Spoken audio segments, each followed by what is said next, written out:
Welcome back students. I am your geography teacher Vandana Joshi and you are watching SST June.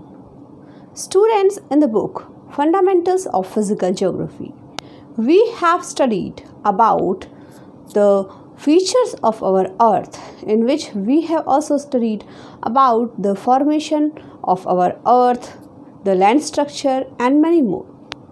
We know the theory through which the continents were formed, but it is a basic story. Today, in the fourth chapter of book first, Fundamentals of Physical Geography, we are going to study a new chapter which is telling us a detailed theory about the distribution of continents and ocean. And our today's fourth chapter name is Distribution of Oceans and Continent. Today we are going to study about the distribution of the oceans and the continents, how these were formed and how these were distributed through the different theory. We will also study an interesting theory which was shared by Alfred Wegener, and according to that theory we will become to know how the oceans and continents were distributed. Students, to know about the distribution of oceans and continent, today we will cover few topics from the chapter through which we study about the distribution of oceans and continent. So first of all, we will see the introduction of the chapter, means what we are going to study in the chapter. Then in the second topic, we will see the continental drift theory, which is based upon the theory of Alfred Wegener, in which we will see how the forces are pushing to the Earth's crust to become a continental shape and the oceanic area. And in that, we will study Alfred Wegener's theory. Then after that, we will see the third topic, that is the evidence in support of continental drift. We will also see the proofs and the evidences through which we come to know that the continental theory is the actual theory, it's not a hypothesis. Then after that, we will see the forces for drifting, how the plates of the continents are drifting, that we will see in the forces for the drifting. Then after that, we will see the studies which are based upon the post-drift theory. So let's start with the introduction of the chapter. Students, we all know out of all the area of our earth, we are having around 29% area which is known as the surface area. We all have seen the world map and we know that we are having 7 continents. These came from the supercontinent Pangaea, and then after that around 29% area is known as the surface area or the land area, which is basically used by the human habitation. Then after that, if we will go through the crust, the crust is also divided into two types, that is the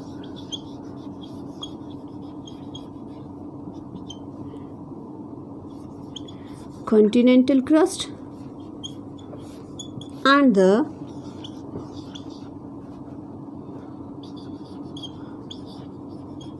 oceanic crust.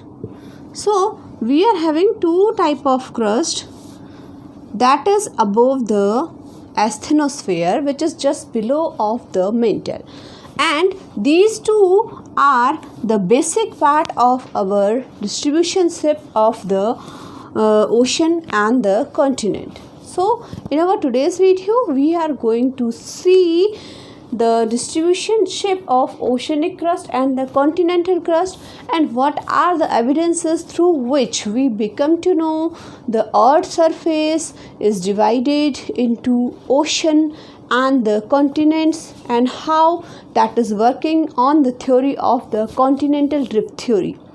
You must be aware about the plate tectonic theory, in which you have studied about the divergent, convergent and the transform plate boundaries. These all boundaries are also evidence through which we become to know about the continental drift theory.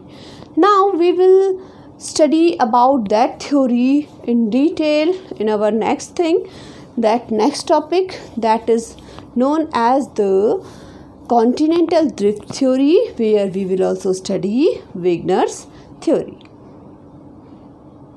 So students, now let's see what is the continental drift theory and how we become to know about it.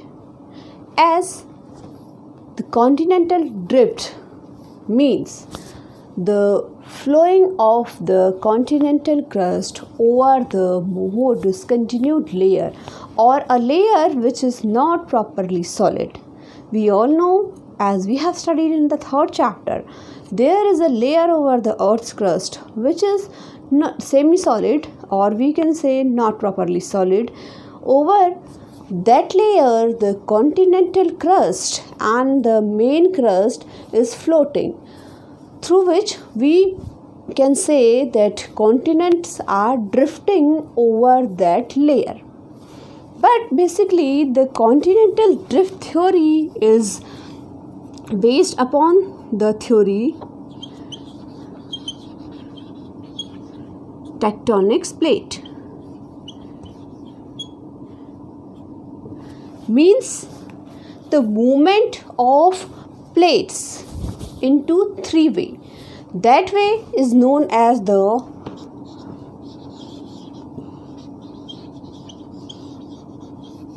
divergent plate boundaries, where two plates are pushing to each other and these are destroying the continental crust and forming a new type of landform. Second is the convergent.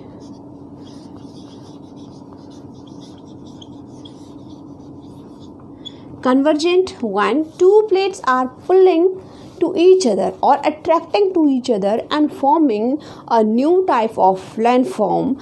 As for example, we can say where we were having the folded mountain Himalayas, that time two plates, that is the Indian plate and the Eurasian plate, these were convergent with each other, and then after that they formed a new landform after disappeared a sea, that is known as the Himalayas. And the third type of force, or we can say tectonic plate, is known as the transform plate boundary, where two plates not pulling or not pushing to each other, these are just moving parallel with each other and also preparing new things. So that is known as the transform plate boundary. These all three are the forces also through which we can say that the continental plates are drifting. As already I told you that we are having two types of crust, that is the oceanic crust and the continental crust. For example, if it's a land surface, so the land area where no water body is there, that is known as the continental crust, and the crust which is just below the ocean, that is known as the oceanic crust. The depth of the continental crust may be more than 35 kilometer to 70 kilometer, which is varied due to the altitude of that area, and the oceanic crust can be thicker, not more than 5 to 15 kilometer. Hardly it is 5 kilometer on that areas where the gorge are there inside the earth crust. So if the gorges are there, so maybe the oceanic crust can be thin on that area. So these are the continental drift theories which were proposed by Alfred Wegener in 1912. We will go through that. The theory of the continental crust was proposed by Alfred Wegener in 1912, in which he has given many more evidences about the continental drift theory. So first of all, he has given the example of the continental drift theory where he told that we were having a supercontinent. When the earth was formed, during that time there was a supercontinent which name was Pangaea. Later, after many years, the plates were drifted and the Pangaea was shifted into two parts, that is known as the Laurasia and Gondwana. Then after that, the Laurasia, which was that time also in the northern portion, right now also it is on the northern portion, but the portion of the Gondwana that started to drift towards to the different direction, especially on the northern portion and the southern portion of the northern hemisphere. So as the theory of the formation of India already we have studied in the second book, here also we will see the formation of Himalayas and the formation of our country India through the continental drift theory. In that also slowly the movements were there through which three forces were there. On the basis of that theories only the continents were formed. So now let's see what was the Alfred Wegener's theory on the continental drift theory, through which we become to know the formation of the different continents.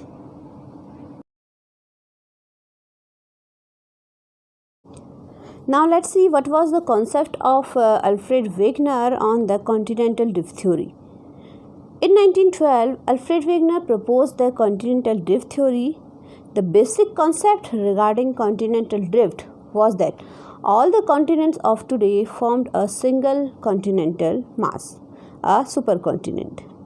This was surrounded by a mega ocean and Pangaea. Pangaea is a Greek word which means all earth.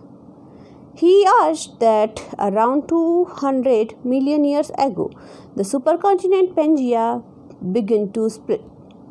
It was first broke into two large continental landmasses, Laurasia in the northern hemisphere, Gondwana in the southern hemisphere. These two continents were continued to break apart into the various smaller continents that exist today. A number of evidences were there in support of the continental drift theory. The first one, the matching of the continents. Second, rocks of the same ages across the oceans. And number 3, placer deposits. Number 4 is the distribution of fossils, and number 5 is the tilites. Now we will see these evidences in support of the continental drift theory through the theory of Alfred Wegener and how these evidences are supporting to the continental drift theory. So first we will see the matching of continents or the jigsaw fit on the continental drift. The continental drift theory mostly relies on circumstantial evidences of jigsaw fit, fossils and place deposit. Here we can say the matching of the continents on the shoreline of Africa and South America facing each other have a remarkable and unmistakable match, as you can see in the picture. Here we can say that these parts of the land masses are looking like a jigsaw fit. According to the theory of Wegener, the second proof is that the rocks of same ages across the oceans are also the proof of that. The belt of ancient rocks of 2000 million years ago from Brazil coast matches with those from Western Africa, and the things which we are getting on the same coastline that is available on all the coastline which were separated from the Gondwana puzzle.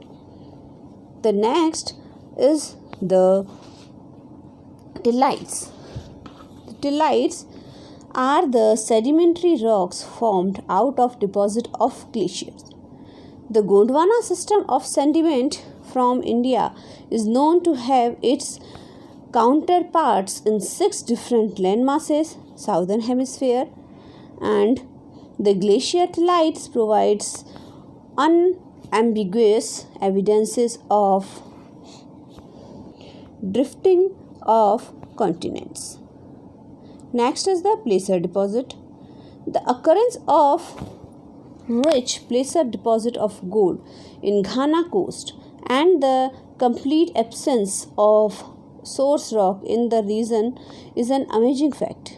The gold bearing veins are in Brazil, and it can be inferred that the gold deposits of Ghana were derived from the Brazil plateau when the two continents lay side by side. And the same placer deposit which we are getting in the Southern America, that we are getting in the Africa portion, as well as few parts we are getting in India in Karnataka, Kolar.